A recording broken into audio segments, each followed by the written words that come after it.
सी class 10th maths के second chapter polynomials की exercise 2.2 के पहले सवाल को सॉल्व करते हैं। तो पहला सवाल है x square minus 2x minus 8। इसको सॉल्व करने के लिए बीच में जो 2x दिया है इसको दो भागों में तोड़ेंगे और इस प्रकार तोड़ेंगे कि इसके भागों को जोड़ने या घटाने फिर से माइनस 2x आ जाए।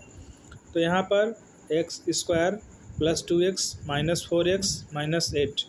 तो यहाँ पर 2x को प्लस 2x और माइनस 4x में तोड़ा गया है।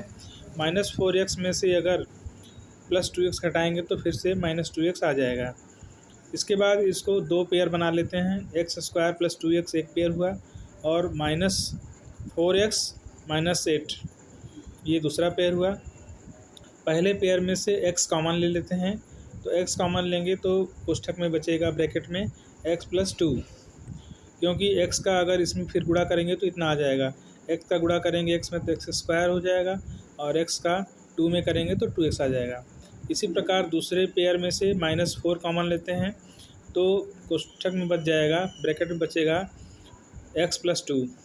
यहाँ पर x प्लस 2 यहाँ भी बचा है, x प्लस 2 यहाँ भी है, तो इन दोनों को एक ब्रैकेट में कर लेते हैं x प्लस 2 और x और माइनस 4 को एक ब्रैकेट में कर लेते हैं x माइनस 4। अब यहाँ पे इस पॉलिनॉमियल का जीरोज़ ज्ञात करते हैं। तो यहाँ पर x प्लस 2 बराबर 0 अगर रखें तो x बराबर हो जाएगा माइनस 2, क्योंकि यह प्लस 2 जब बराबर किधर आएगा तो माइनस 2 हो जाएगा। तो पहला जीरो ज्ञात हुआ x बराबर माइनस 2। और यदि यहाँ पे x माइनस 4 बराबर 0 लेते हैं तो यहाँ पर x बराबर हो जाएगा 4, यानी 0 का मान 4 आ जाएगा। तो क्योंकि माइनस 4 को अगर बराबर किधर करेंगे तो प्लस 4 हो जाएगा। तो इस पॉलिनॉमियल के दो जीरोज़ ज्ञात हो गए, एक माइनस 2 है और दूसरा 4 है। इसके बाद जो है इसमें वेरीफाई करना है सम ऑफ जीरोज़। तो सम ऑफ जीरोज़ यहाँ पे दो जीरोज़ ज्ञात हुए हैं, माइनस 2 और 4।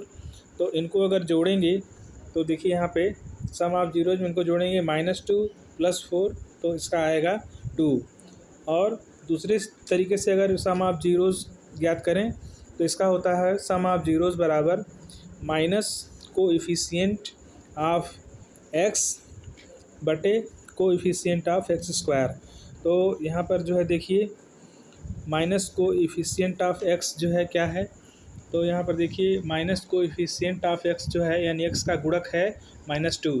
तो यहाँ पर जो है रखते हैं माइनस 2 और नीचे है coefficient of x square.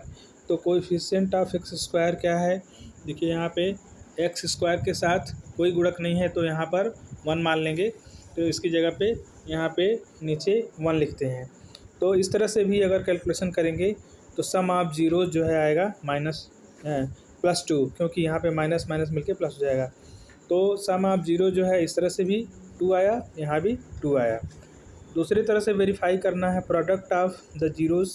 Product of zeros में दोनों जीरोज़ का मल्टीप्लिकेशन करते हैं, गुणा करते हैं। तो माइनस 2 और 4 जीरोज़ हैं, इन दोनों को मल्टीप्लाई करेंगे तो माइनस 8 आएगा।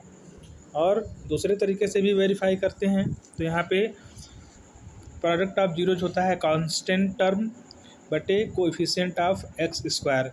तो देखते हैं पॉलिनॉमियल में कांस्टेंट टर्म क्या है। तो यहाँ कांस्टेंट टर्म है माइनस 8। तो यहाँ पे माइनस 8 लिखते हैं और कोएफिशिएंट ऑफ x स्क्वायर, तो कोएफिशिएंट ऑफ x स्क्वायर कुछ नहीं है तो यहाँ 1 मानेंगे, तो यहाँ 1 लिखते हैं 1। इस तरह से माइनस 8 यहाँ भी आ गया।